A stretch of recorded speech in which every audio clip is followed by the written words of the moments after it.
This is CGTN, China Global Television Network. The United Nations Habitat Assembly convenes every 4 years and is the highest global decision-making body on sustainable urbanization and human settlements. The second session was held this week at the UN headquarters in Nairobi and addressed, among other issues, urban crisis recovery, urban climate action, and universal access to affordable housing. On this edition of the program, we sat down with Madam Maimunah Sharif, the Executive Director of UN Habitat, to tell us more about what the organization does to address some of the challenges to sustainable urbanization. I'm Beatrice Marshall. Welcome to Talk Africa.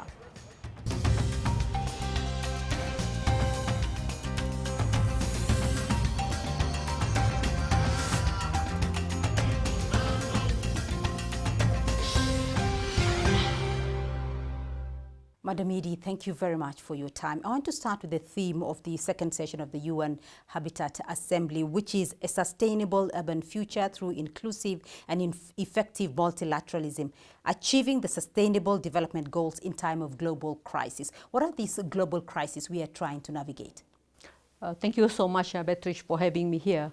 Yes, the theme of the Habitat Assembly to me is a very, very timely, because we are now, as you said, in the global crisis. What we mean by global crisis either is by natural disaster. We just have a heat wave, we had a floods, earthquake recently, and also the typhoon, and at the same time it's also war, conflict. So I think this is what the global crisis that we are, and apart from that, it's also a global crisis in terms of provision of infrastructure, the livelihood, the quality of life for the people. So I think this is very, very important. It's very timely, because it's not only crisis is natural and man-made, but it's also in terms of the rising cost of living. And that's why we really need this theme, and also the effective multilateralism between countries, within countries, between cities, and also within cities, and also to achieve what we call the sustainable living. I want to zone in on that sustainable living. When you talk about sustainable living, how would you define a sustainable city? A sustainable city is from the, I'm an urban planner, from the planning point of view, is that whatever that you do now, you are taking care of your next generation in terms of resources, in terms of wealth, and also in terms of the humanity. So when you call sustainable city, is that city can be self-sufficient, can take care of the livelihood of the people, the quality of life of the people. Of course, quality of life is different from continent to continent, from country to country, from region to region, from city to city. But what it is that is there at least the livelihood of the population in that country, in that city, is taken care, and especially the basic services. This is basic services, is human right basic services like housing, water, electricity, health, education, employment, and also not forgetting the recreation. So I think this is very, very important for us to look forward and really looking to achieve the sustainable development goal and to achieve the sustainable city. If cities are not well planned in terms of what you're talking about, high population growth rate coming into the cities, no basic services to meet with the rising populations, what will be the worst case scenario here? It will be, for example, poverty. The rate of poverty will increase. For example, the COVID-19, it shows that before the COVID-19 there was 800 million people in slum, but I want to say after COVID-19, but it's increased to 1 billion. So that is the negative. And then in terms of the urban sprawl, because if not well planned, then the population will, the development will just sprawling out without any planning. And then, for example, because when you talk about not well planned, not well managed, that it will lead to apart from poverty, and also disaster. Because there is not enough drainage, there is not enough infrastructure. Where the rain come, then become floodings. So, and at the same time, it's also in terms of the crime, because of the people come into the city, they thought they can have a job, but there is not enough job, for example. Then is crime increase, and also in terms of the violence. So I think this is, and when there is not well planned, there is also congestion, mobility. We need to plan well all these small cities. For example, in Nairobi, all those cities like Kisumu, Nyeri, Nakuru, and all those surrounding cities well, to prevent these people thinking that they can have a green pasture is in Nairobi. But when they move, they say that, oh, this is not what they thought. So I think this is very, very important to really look into the more integrated manner when you talk about the challenges in the cities. So part of the theme of the UN Habitat Assembly this year is about achieving SDGs in the midst of a global crisis. Many countries did not meet the MDGs deadline. What kind of measures are in place, or how are the African countries going to be meeting the SDGs? What can be done to enhance that? We are now preparing the report of the implementation of the SDG 11, which is we are the custodian of SDG 11 to build resilient and sustainable cities. From our earlier, indication, we are going to present it in July, the report of SDG 11. We realized that many cities, also not only in Africa, in other cities, we are lagging behind in achieving the sustainable development goal. Why I mentioned about SDG 11? Because 63% or 64% of all the 169 targets in the 17 SDG have to be in cities. So we found it in cities. So cities normally to say that SDG 11 is the docking station for all the SDGs. And we are lagging behind. And what we really need now is that science has already shown it, research have done it. We don't need extra research, we don't need extra information, but we need action. Commitment and action to implement whatever program or policy that is the country is already formulated. But even as we talk about, achieving these sustainable living cities, we're seeing a lot of urbanization, a lot of people now moving from the rural to the urban centers. And if I look at some statistics from UN Habitat, it shows that about 90% of urban growth is forecast to happen in Asia and in Africa in the next 30 years. And by 2050, 70% of the world's population will be predicted to be living in urban settlements. This is going to bring a lot of challenges. Talk to us about some of the challenges this will bring. As you said from the statistic, by 2050, 70% of the population will live in cities. That is one. Second is that cities, I am looking into the challenges. It can be positive, it can be negative. I'm giving you some of the positive part first. We always mention that city is the engine of growth. City is the investment hub. Cities is the hub, the talent hub. Cities is the financial hub. And at the same time, city is also 70% of the carbon emission is from the city. And also the energy consumption is also 70% is from the city. And from our analysis is also, by 2050, 75% of the required infrastructure by 2050 is not built yet. And yet, cities, to a certain extent, people used to say that, well, urbanization cause problem. But to me, when we talk about urbanization, if it is well managed, is it well planned urbanization, it will become an urban solution. What are the challenges is that people moving from rural area to the urban center or the cities, why? Looking for employment, looking for opportunities for housing, looking for maybe for better health facilities, better education. But if we looking into intermediary cities and also the rural area, if we provide the services that the people are looking for in this area, there's no reason for people to move into the city. And the challenges will be, so all these people moving to the cities, definitely employment. They thought that they come to the city, they can get employment. And then to a certain extent, they can get it, but some people also, they cannot get it. Second is housing challenges. When they come to the city, they thought that, okay, let's go to the city, look for employment, then I can look for housing. Then they cannot get what they want. Maybe it's not housing from our perspective, UN Habitat is not only a roof beyond the head or the four wall, but it's a community, it's a home. They cannot get it. What is happened? Slum or informal settlement. Then they're also looking into the transport, the mobility. Then if there is no the provision of the infrastructure for the mobility is not there, then it will become chaos.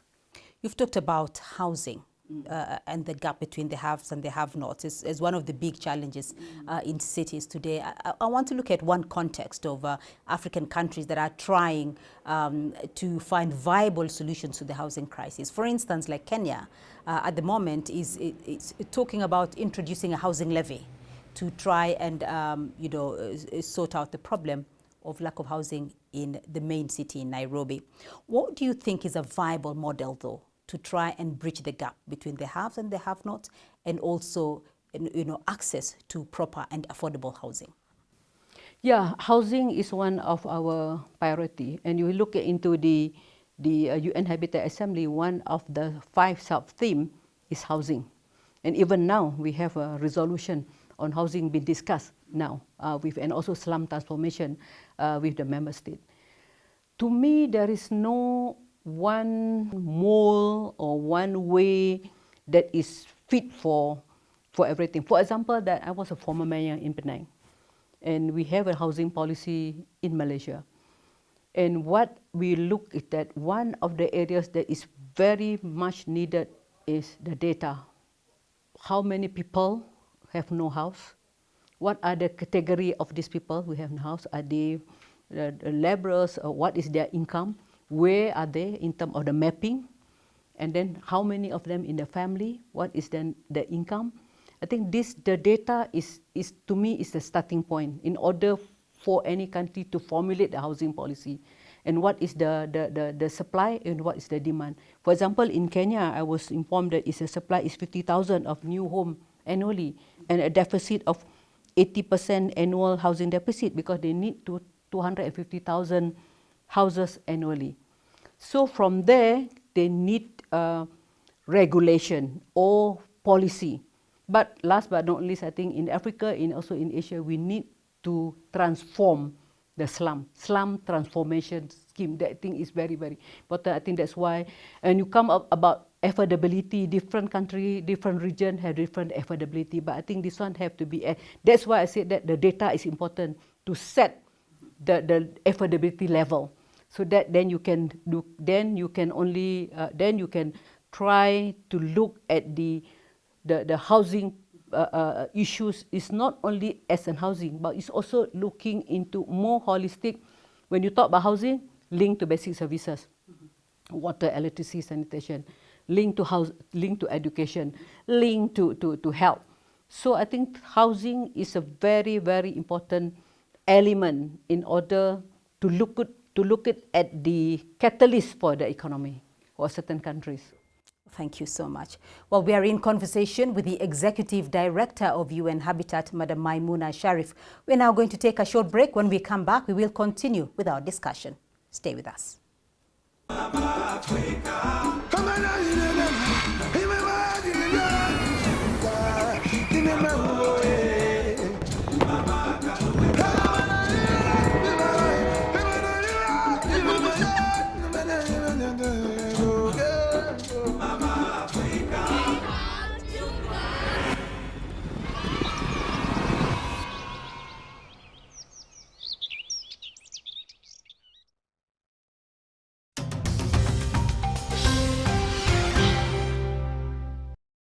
Welcome back to Talk Africa. We're in conversation with the Executive Director of UN Habitat, Madam Maimunah Sharif. Madam Edie, so let's look at some of the methods that have worked in some cities. What are some of the innovative, methods or models that you have seen working in cities that are making cities more livable? There are many types of innovation when you talk about cities, when we claim to be green cities. There are two ways looking at it. One is in terms of when you talk about cities, there are two. One is the nature, one is the built environment. Natural environment and the built environment. So how can you blend in nature and building? So I think this is very important when you talk about the green infrastructure, talk about green building, green guidelines, resilient building. So I think this is where in UN Habitat we provide the guideline, what you call it green infrastructure, the green territorial planning, the urban planning, because the planning part, the land use planning in the city is very important in order to look into the what type of city and also the building, the construction, the material, now call it nature-based solution, the green building index. So all this have to be taken into account. So for me, is that two way, nature-based and also the built environment. Both have to come together in order to get a sustainable city. Are there some examples, though, of successful projects or initiatives implemented by UN Habitat itself, though, that have led to some positive changes in cities? Many. I'll give you some examples which I personally observe and witness. When I went to Mozambique, after the cyclone Idai, I went to Beira and then Dao. I think there's two cities, and I was brought by the Minister of Education of Mozambique to an area. Then I used to use this example. He said that, Maimunah, you see that the building? I said, yes, I can see one building there. The rest are all collapsed. Then he said that building was built using the UN Habitat Resilient Building Guideline. Maimunah, please do more about this building in Mozambique. That's what we are doing now in Mozambique with the World Bank and then with maybe the donors from the member state to provide resilient building which is adaptable to the climate change or to the climate emergency or climate problem. In that time, it's typhoon. I went to Iraq after the war, and we're also looking into how can we build and regenerate the cities, that is the war-torn cities.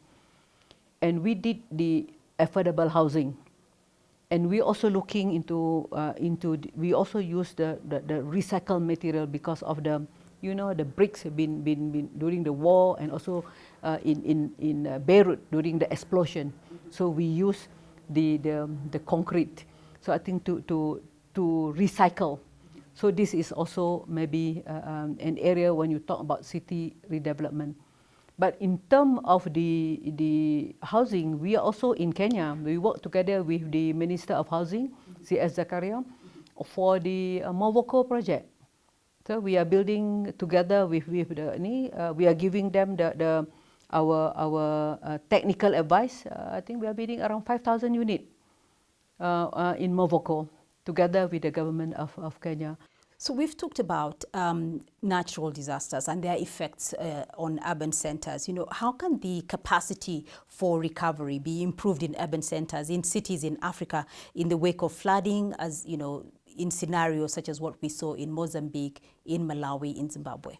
When you talk about flooding and climate, I think like global warming, increase sea level rise, at the same time also the typhoon, that as I have the opportunity myself to go to Mozambique 1 month after the cyclone Idai. The former mayor of Beira, he told me, please Maimunah, help me to recover.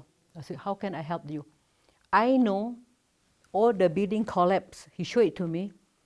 I know it's going to collapse when the cyclone came because that building was built on the below sea level. And I know that we cannot allow that, but I don't have the master plan that is gazetted. I can use a tool to discourage if people want to do the house there. I can say no. Now I don't have any master plan. Can you help me to do the master plan for Bera so that and I can bring it to the full council so that when these are the area for housing, these are area for development, this area for agriculture, these are area for the mangrove or for the trees, so that when another cyclone coming in, they say that at least it won't be affected. Recovery is the overall planning for the city of Bera. So these are the areas that they asked me. And at the same time, I had the opportunity to have the gathering of the donors, around 22 donors joined me, and we came out with the plan. We came out with the funding, if I'm not mistaken, around 30 million US dollar for the recovery. So the recovery here is not only to build, but also recovery in terms of the capacity, in terms of the planning, and in terms of the using the guidelines, the resilient guidelines. So we had it is adaptable. So when talk about climate change, two, adaptation and mitigation. Adaptation using the resilient, mitigation using the planning. You don't build the house where it's waiting for the next cyclone to be affected by the next cyclone. So you've had a look at all, many cities in those 93 countries where UN Habitat has a presence. But when you look at African countries, though, and the growth of African countries, what do you see as the progress that they have made over time? Or what do you see as some of their biggest challenges that they can overcome over time? I think one of the challenges is that capacity. Because when even in Kenya, we have a capacity training, meaning that is because it's in the local government, many local government, they face a lot of problem at hand. And sometimes they have not even have time to do research, to do some thinking. I think that's where UN Habitat come in. The training and the capacity, that is one. Because the capacity to think, the capacity to implement the plan, and the capacity also to do the planning. And many of the cities in Africa, you don't even have the town planning. I mean the master plan for the land use. So that's why we in UN Habitat, we come up with the Habitat Country Program document. For example, in Kenya, we already have the second version now. So this one will guide. And at the UN level, we also have, we call it cooperation framework, with all the UN agencies to work together, come up with a cooperation framework. What do we want to implement? Governance is very important. Not the government, the governance, meaning the rules and the procedure, the policies, and also in terms of the, as I said, in terms of the enabling factor. How easy it is to attract the investment in the city. I think this is, of course, the fourth is finance. So to me, that is the challenges in many of the African cities. Not only Africa, it's also in Asia, in Latin America. So in your opinion, though, what would be some of the key priorities that African cities should focus on if they are to advance their sustainable cities? I think one is if they really would like to advance their cities, as you said, in the sustainable way, one is that they need the tools. The tools here is that is in terms of the capacity to not only to plan but also to manage. I went to Cape Town. They said that one of the areas that we would like you to share with us is that we have the plan. How can we manage our city? I think that one, planning, and the second is to manage. Because is it well planned, well managed city? If you make the cities right, then to me a certain challenges can be accomplished. I mean, can be reduced. That one is planning, and also in terms of the management, and also in terms of the political will. I think We need a political will to change.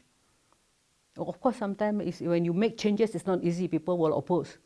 But we must have a long-term planning.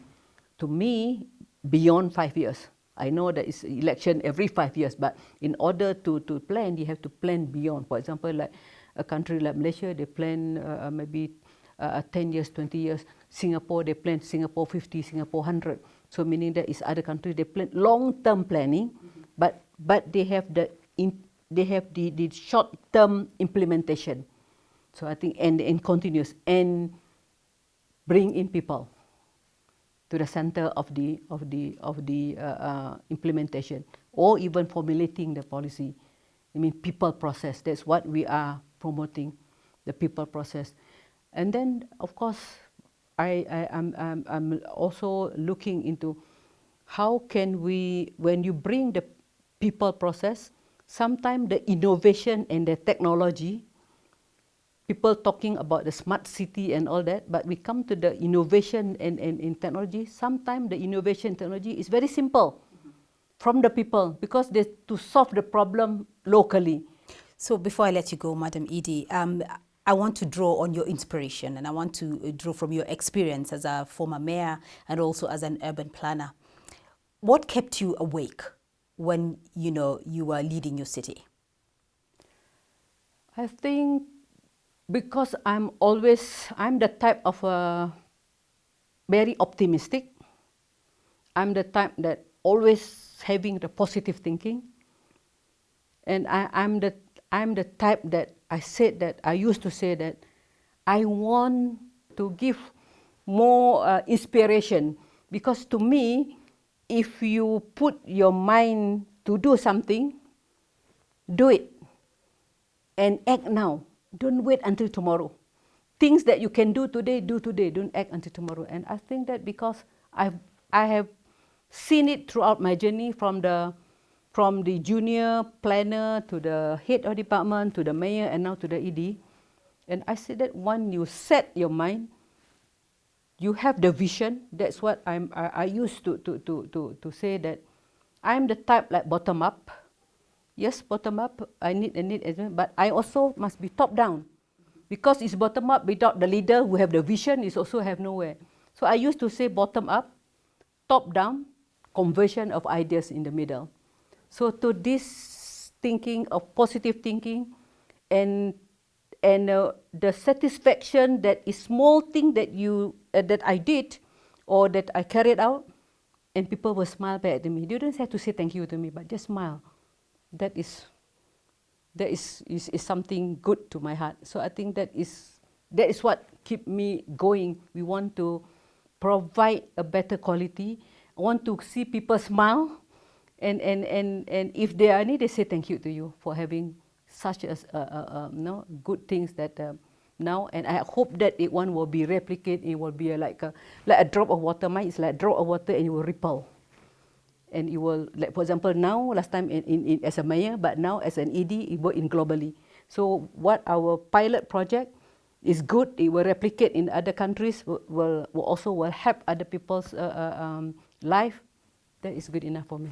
Madam Edie, thank you very much. Thank you. Thank you so much for having me, Beatrice. Thank you. And that is all for this edition of Talk Africa. A big thank you to our guest, Madam Maimunah Sharif, the Executive Director of UN Habitat. Remember, you can be a part of this conversation online through our social media handles on Facebook and Twitter. You can also catch the show on our YouTube playlist. Do keep the conversation going and join us again next week for more Talk Africa. From me, Beatrice Marshall, at the UN headquarters in Nairobi. Until next time, bye-bye.